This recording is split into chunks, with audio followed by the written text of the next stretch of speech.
Cross put the women and children to bed and go looking for dinner. Jon Rothstein here on Inside College Basketball Now. I want to remind you, subscribe to Inside College Basketball Now on both Apple and Spotify. We want to be your Bible for the college basketball season and beyond. We are the only college basketball podcast coming to you 52 weeks out of the calendar year. Also want to remind you to like and subscribe to Inside College Basketball Now on YouTube. We want to get up to 400 likes on this particular show. And also leave a comment in the live chat. I will get to it later in the show. And also a programming note, each and every Monday and Thursday during the 25-26 college basketball season, except for select holidays, I will be coming to you with a live edition of Inside College Basketball Now at 1 o'clock Eastern. So if you can, make us a part of your lunch hour. And if you can't, due to a work obligation or something else, get us on your commute home or during your early morning workout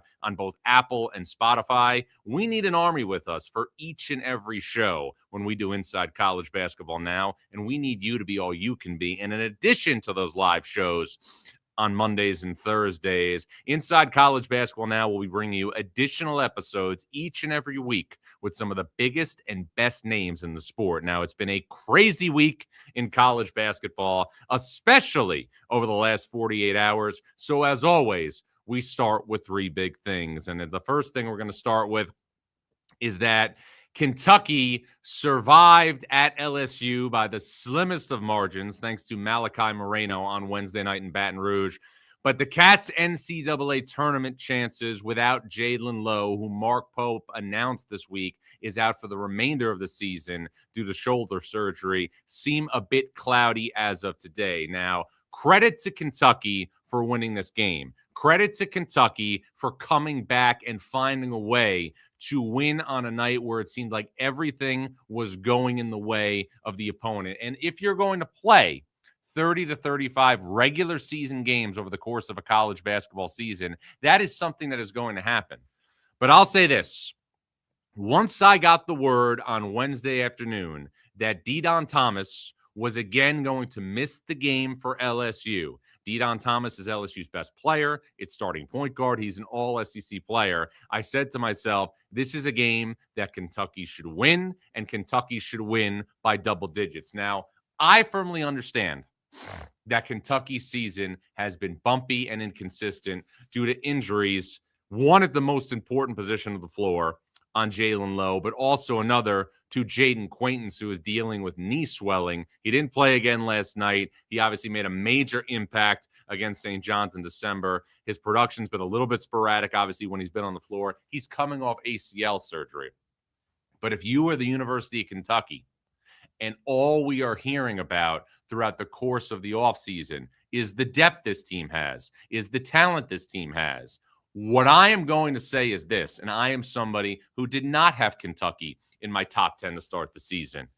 In order to be in a situation where you are going to be perceived as one of the best programs in college basketball, you can't be in a life and death scenario on the road against a team in LSU that has yet to do anything in the SEC without its starting point guard, De'Don Thomas. It can't happen. Now, with that said, the entire complexion of Kentucky's team changed dramatically when it lost Jaland Lowe for the season. Now, all of a sudden, Denzel Aberdeen, the transfer from Florida, who's been very good over the last two games, which have both been wins by Kentucky over Mississippi State and LSU. He's tallied, two really good games here in a row, over 30 points combined. He now becomes a major piece. Otega Owe is in a situation right now where he has to be good for Kentucky to get consistent scoring. And obviously it was a miracle finish by Malachi Moreno. But there's a lot of ways to look at this thing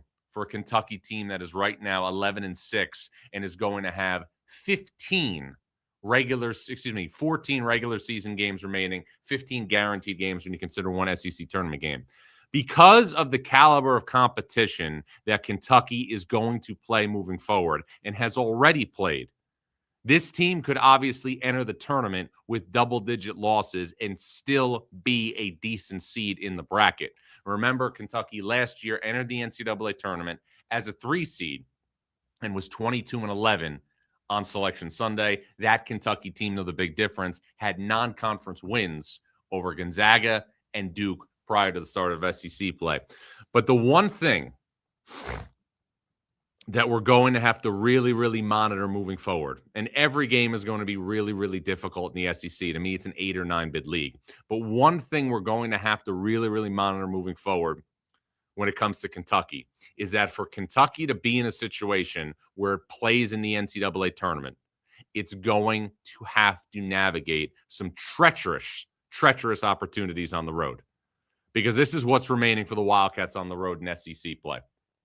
At Tennessee, which happens on Saturday, at Vanderbilt, at Florida, at Auburn, who just waxed Arkansas last week in the jungle, at Texas A&M, and at South Carolina. South Carolina, obviously the most winnable game in that mix. That doesn't include home games against Texas, Tennessee, Florida, Georgia, and Vanderbilt.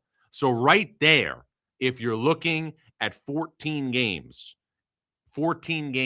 by Kentucky. Kentucky is going to play 14 of those games, and there's going to be 10 of those games against teams that are firmly in the mix for the NCAA tournament. The road games are obviously going to be monumental tasks for a Kentucky team now that is finding itself and in a situation where it is trying to recalibrate things on the fly. This is the next 5-game stretch for Kentucky here. At Tennessee, Texas at home, who just beat Vanderbilt. I'm going to get to them later in the show. Ole Miss at home, who won at Georgia on the buzzer last night. And then at Vanderbilt and at Arkansas. That is tough sledding for Mark Pope and company. And that is why, to me, last night's performance, even though it was a win, was so alarming. Because Kentucky was outclassed for the majority of the game and needed a miracle shot by Malachi Moreno to be in a situation where it was the difference. I will say this: Kentucky is 11-6 right now and has 15 remaining games. The Wildcats are going to have to win 9 or 10, obviously, of these next 15 games to feel comfortable about their chances to be in the NCAA tournament. The second big thing I want to get to involves another blue blood program that Kentucky played already this season, and that's North Carolina. And that's North Carolina has big time problems at point guard, and North Carolina has big time problems defensively. Now, I talked to a member of North Carolina's coaching staff earlier in the week because this was a different type of week for North Carolina and also for Duke, who's also in the Pacific time zone in Northern California, in the sense that North Carolina and Duke this week are playing conference games in California during ACC play. It has never happened before. But the one message that North Carolina staff relayed to me, we have to get better at point guard.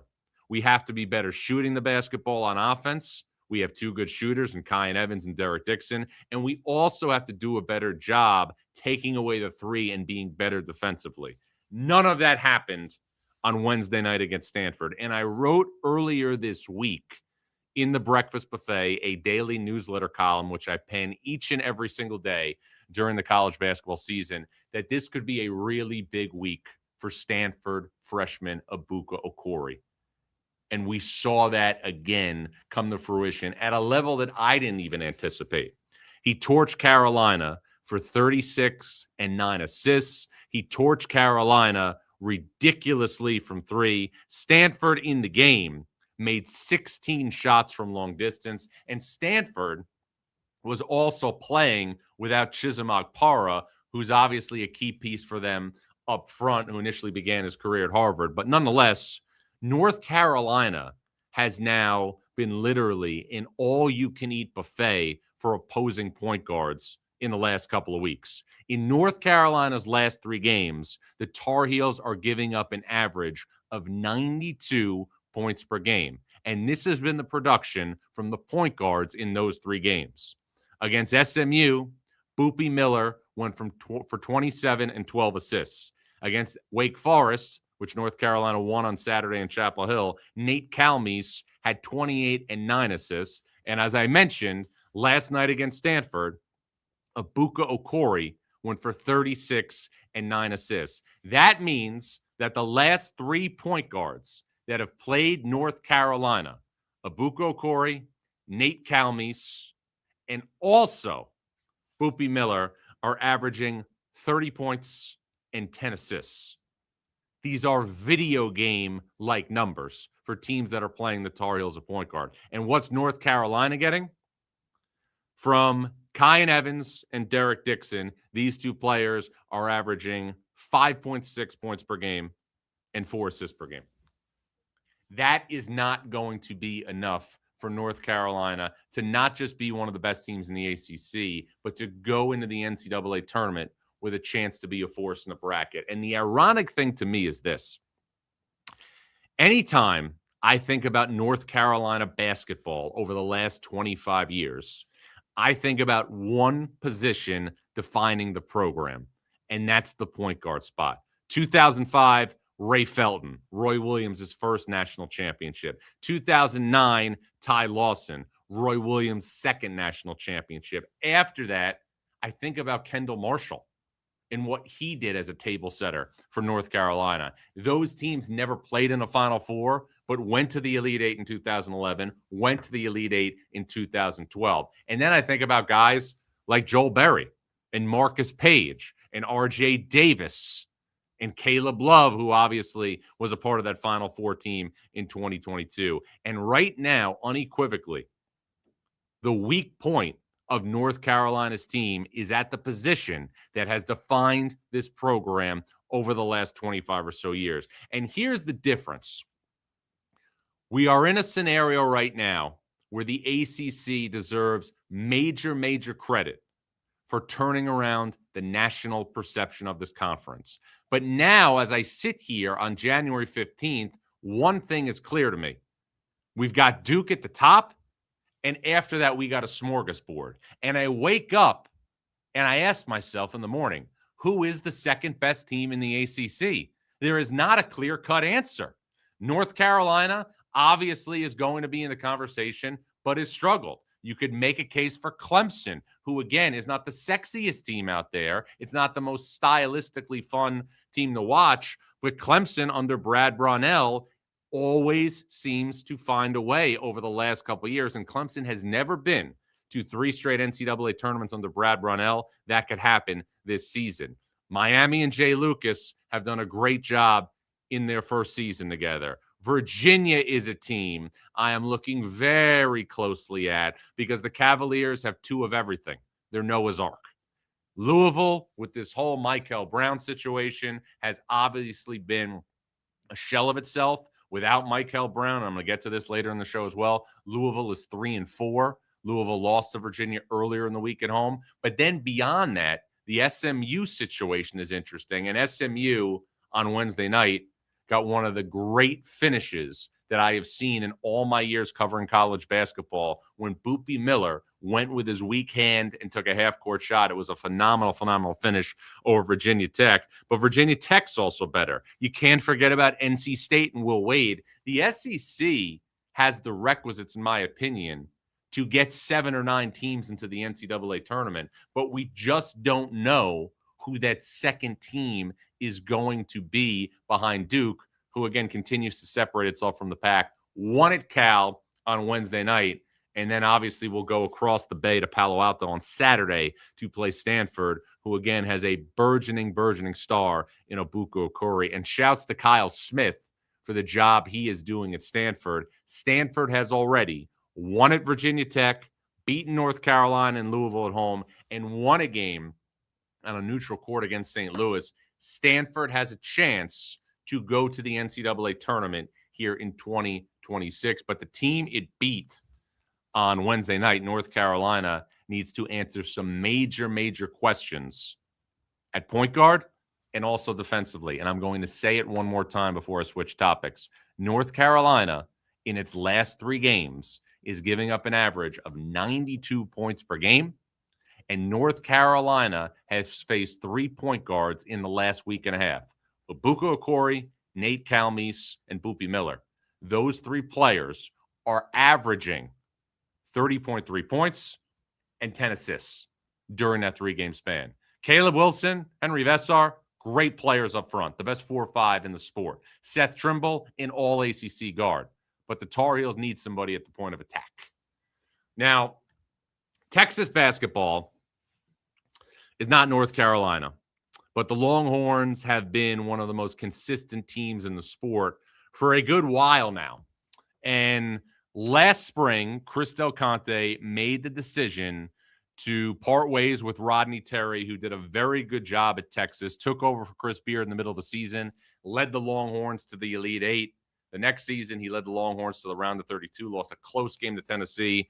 And last year, led the Longhorns to the NCAA tournament, where they lost to, ironically enough, Xavier, who was coached by Sean Miller. But this is a program that has been to 23 of the last 27 NCAA tournaments. And now Texas, led by Sean Miller, has all of a sudden turned its entire season around. The Longhorns were great on Saturday at Alabama. And then on Wednesday night, Texas was the first team this season that was able to beat Vanderbilt. Vanderbilt came into this game against Texas in 3 SEC games, averaging just under 88 points per game. Texas held the doors to 64. Sean Miller is finally getting the play that he thought he was going to get out of Tremont Mark, who on last year's team finally got healthy late in the season and had a big impact at the point of attack at point guard for the Longhorns. Sean Miller's also getting really, really good play out of Dalen Swain, who transferred from Xavier to Texas to follow his coach, Sean Miller. And last night, Matas Voikatitis, who transferred from Florida Atlantic, played the best game that he's played in a Texas uniform. Now, this is still Texas, and Texas is 11-6. So there's not going to be a parade or a party for going 11-6. The goal is not at Texas just to make the NCAA tournament. The goal is to advance in the NCAA tournament. But the difference, in my opinion, when you look at Sean Miller this season versus last season at Xavier, is there is going to be a plethora of quad one opportunities for the Longhorns to continue to build their resume, which now features a win against Vanderbilt at home, a road win at Alabama, and a neutral site win over a quality NC State team. That's the resume of a team that is on a trajectory to play in the NCAA tournament. Texas has 14 regular season games remaining and 1 game guaranteed in the SEC tournament. 9 of those games are going to be quad one opportunities. 9. And that gives you a little bit of an idea of why coaches now are looking at the landscape, much like Sean Miller did, and they're seeing, I need to be in a place where I am going to get opportunities to field teams that are going to be in the NCAA tournament, because it's being harder and it's getting harder and harder to really craft that path. Last year, Xavier essentially had to be flawless in February to make the NCAA tournament, made the NCAA tournament, lost in the first 4. So the best it could do was Dayton. Now we're seeing a scenario, and again, every Friday I will do a bracket breakdown with a projected bracket, how many teams are going to be in the NCAA tournament from each respective conference. I'll post that at 9 a.m. on my Twitter each and every Friday. But the lion's share now of these bids are coming from the 4 power conferences. Big 10 and Big 12 have a great chance to be double-digit bid conferences. The SEC and the ACC have a great chance to be 8 or 9 bid conferences. The Big East, anywhere from 3 to 5, I would say. I would say probably 4 is safe to say. I think if you're looking at the Big East right now, we've seen separation with UConn, St. John's, Villanova, Seton Hall, and then Creighton separating from the pack. But after that, and obviously Gonzaga and St. Mary's getting 2 out of the West Coast Conference, I just don't see a lot of multi-bid leagues left remaining in this climate of college basketball. So the good thing about being in the SEC is you're going to play so many quad one games. The bad thing is you're going to play so many quad one games. It's going to be a long, long run from now until Selection Sunday for some of these coaches. And here's another thing. There were so many great games the last couple of nights, nonstop, so many at a time. It was unbelievable theater. It was unbelievable television. But I am just a little bit frustrated by what we're seeing right now from the way the schedules are lining up. Tuesday and Wednesday, it felt like we literally had a dozen great games each night or more. It was awesome. It felt like the first day of championship week on steroids. But then Monday, there were no games. Tonight, the only real game of significance featuring a ranked team is Gonzaga on the road at Washington State. Tomorrow, we have Baylor, Kansas, and Creighton, Providence, but neither of those teams are obviously ranked. So I'm just a little bit disappointed that we literally have an all-you-can-eat buffet for college basketball on Tuesday, Wednesday, and Saturday. But we really have nothing of significance this week on Monday, Thursday, and Sunday. Sunday, there's one big game. Arizona State goes to Houston, and Friday night, there's one big game. Baylor goes to Kansas, which, is obviously two great brands, two programs that have won national titles in the last 5 years. But I would like to see things in a situation where they are a little bit more spread out across the board. And I also think, and I've said this for a long time, if you are running a non-power conference and you are trying to be innovative and you are trying to obviously sell your product, I don't understand how you are not trying to showcase your brand in a better way to make sure that some of the teams in your league get more eyeballs. Because here's the bottom line. The fans of a team and a program and the fans of a league may watch a certain team if they're in the middle of all these power conference games. The casual college basketball fan is not. And last night, before obviously all the action started, I'm watching on CBS Sports Network the VCU Rhode Island game. It started at 6 o'clock Eastern, and I'm thinking to myself, the Atlantic 10 has really, really good teams at the top of its conference. VCU, George Mason, St. Louis, of course, with Josh Schertz, Dayton. But not enough people are seeing these teams. And I'm also thinking about where the Atlantic 10 has gone. In 2013, there were 5 teams in the NCAA tournament. In 2014, there were 6 teams in the NCAA tournament. And then really since then, since the conference went to 18 league games, everything has really shrunk to the point where now, barring something unforeseen, it's going to be a one-bid league again. And the teams just can't get that many quad one opportunities to build a resume. These teams have to be essentially flawless to have a chance to go to the NCAA tournament. I mean, VCU won 25-plus games last year and was an 11 seed in March Madness. So I'm thinking, and I know there's going to be a new commissioner for the Atlantic 10 here at the end of this year, but if you're the new commissioner of the Atlantic 10, you've got to start thinking about the following things. How am I going to get more opportunities for the teams at the top of my league to put together resumes that will help them for the NCAA tournament? And also, how am I going to do a better job marketing the product of these teams? Because I'll tell you, you put on an A-10 game at 5 o'clock on a Friday afternoon or 10 or 11 o'clock on a Saturday morning when no other big games are going on, people will watch it. But if you cannibalize these games and you put them against each other in the middle of a slew of power conference games, they are going to be nothing but a tree that falls in the forest. Want to get your thoughts on everything that's happening in college basketball. It's been such a crazy, crazy week. Kansas had a massive win earlier in the week against Iowa State, and the Jayhawks have a very digestible stretch coming up. Kansas will play Baylor on Friday night at home and then hit the road to play Colorado and Kansas State. Want to hear your thoughts on the weekend ahead and anything else that is on your mind. We will get to the live chat in just a bit, plus my weekly Rothstein rankings. Jon Rothstein here on Inside College Basketball Now. When you need your sports news all the time, we've got breaking news to bring to you. CBS Sports HQ gives you a snapshot of all the sports that matter to you. When you need your sports in a snap, find it on CBS Sports HQ, streaming free anywhere you are.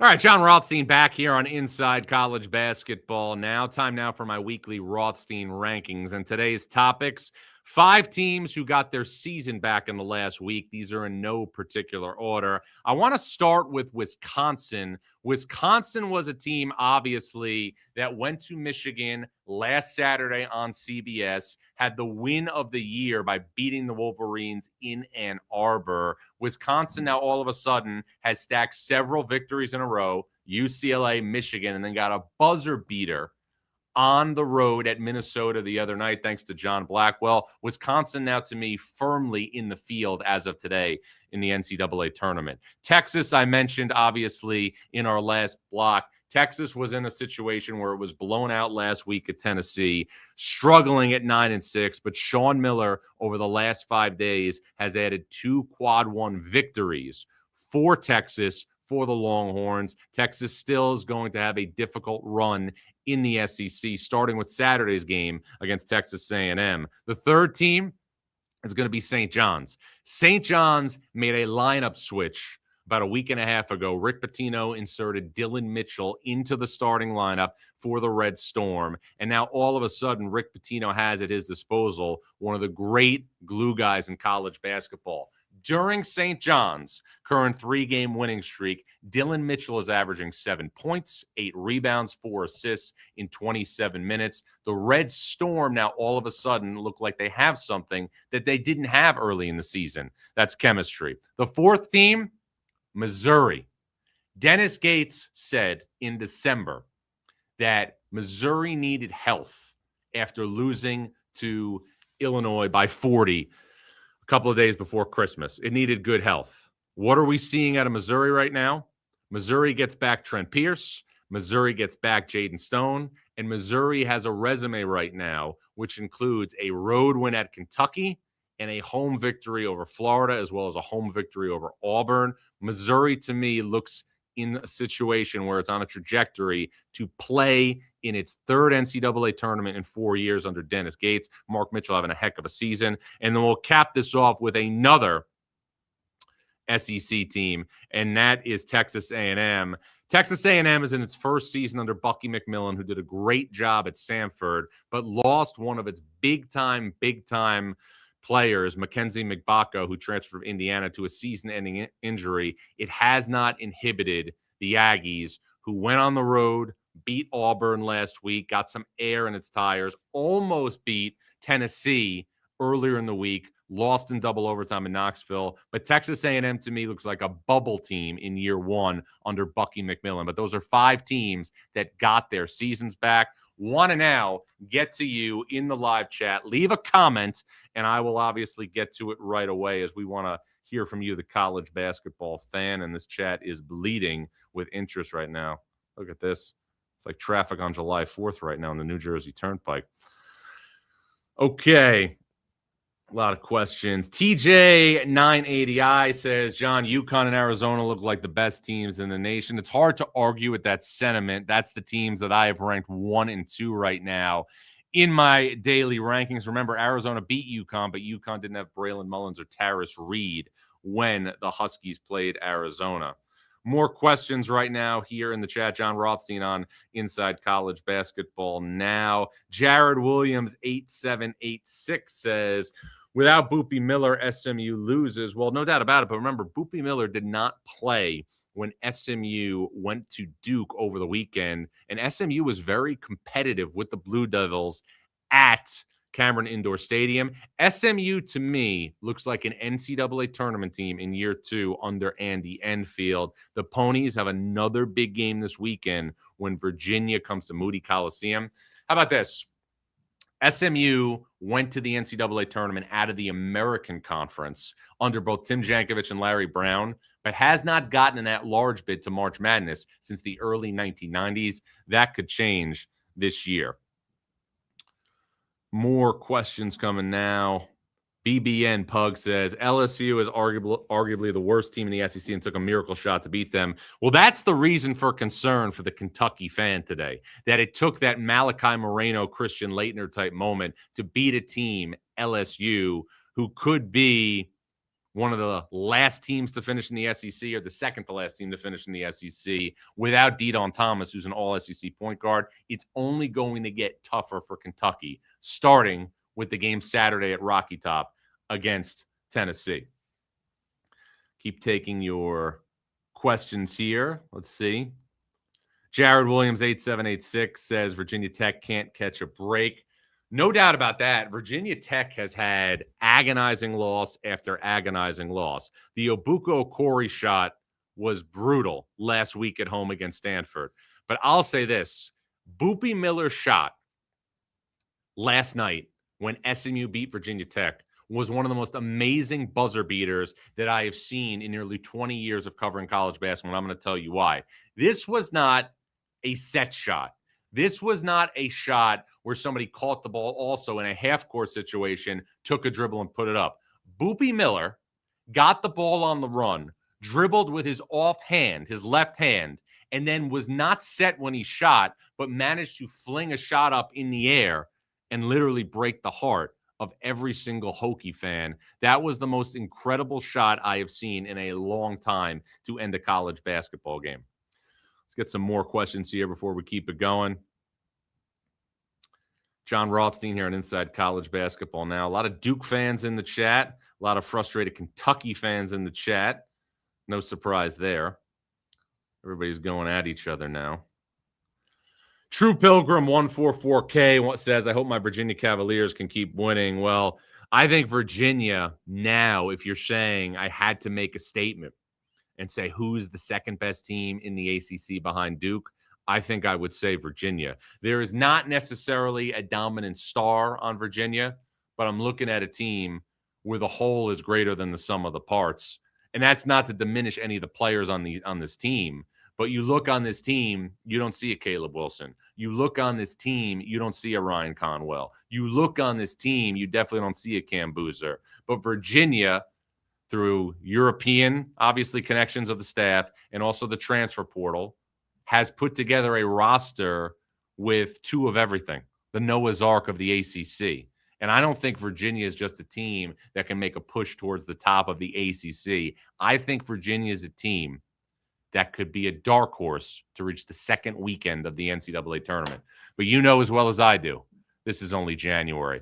We'll get you some news and notes from around the world of college basketball when we return. Jon Rothstein here on Inside College Basketball Now. This is European soccer's biggest stage. Written in the stars! What a difference she has made! The question is, can you handle it? Can you handle it? The crowd here feels electric. Stream every match of the UEFA Women's Champions League on Paramount Plus.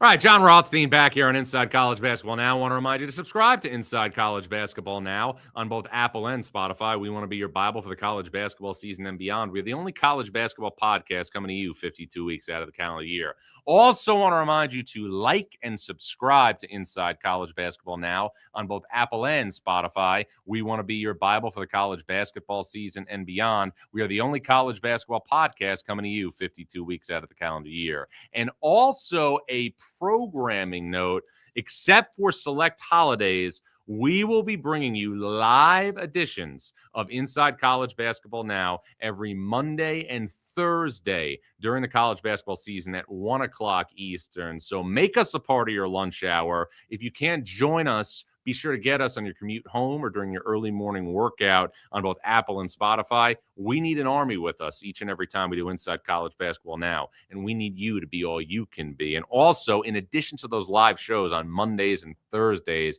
I will be bringing you exclusive interviews throughout the week with some of the biggest and best names in the sport. Now, as always, let's get the three good nuggets. Nugget number one, getting defensive. Houston is only allowing an average of 57 points per game in its first four Big 12 games. The Cougars right now continuing to dominate under Kelvin Sampson. Since joining the Big 12, Houston is 38-4 in Big 12 regular season games. Nugget number two, life without Brown. I'm talking about Louisville's Michael Brown. Louisville is now just 3-4 since their talented point guard shut it down due to a back injury. The Cardinals are going to need Brown back to navigate this deep ACC and have a chance to be a team that can advance in the NCAA tournament.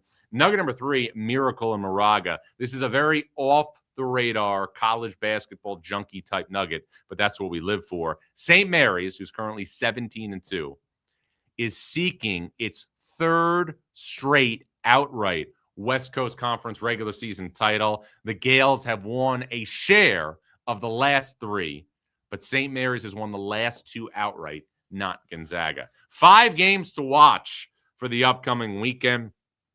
Kentucky at Tennessee on Saturday, Florida visits Vanderbilt. Also on Saturday, we've got Duke at Stanford, Abuko Corey at 36-9 against North Carolina. Obviously on Wednesday night, a massive game in Lubbock in the Big 12 between BYU and Texas Tech. Remember, BYU only has one loss this season. It's against UConn in Boston. Kennard Davis didn't play in that game, and Kaba Keita, the starting big man for the Cougars, also left early due to injury. And then 5 under-the-radar games. Friday night, we've got Baylor and Kansas. We've also on Saturday got Virginia at SMU. A good one in the SEC on Saturday. Arkansas is at Georgia. Georgia's coming off a loss against Ole Miss on Wednesday night. And I'll tell you, the more and more you watch Darius Aika for Arkansas, the more and more you are convinced that he is going to be the SEC Player of the Year. 13 assists, 0 turnovers on Wednesday night against South Carolina. An underrated game in the ACC. Miami travels to Clemson. It's a great test for the Canes. And then on CBS on Saturday, UCLA, trying to get healthy without Sky Clark, is on the road in Columbus to take on Michigan.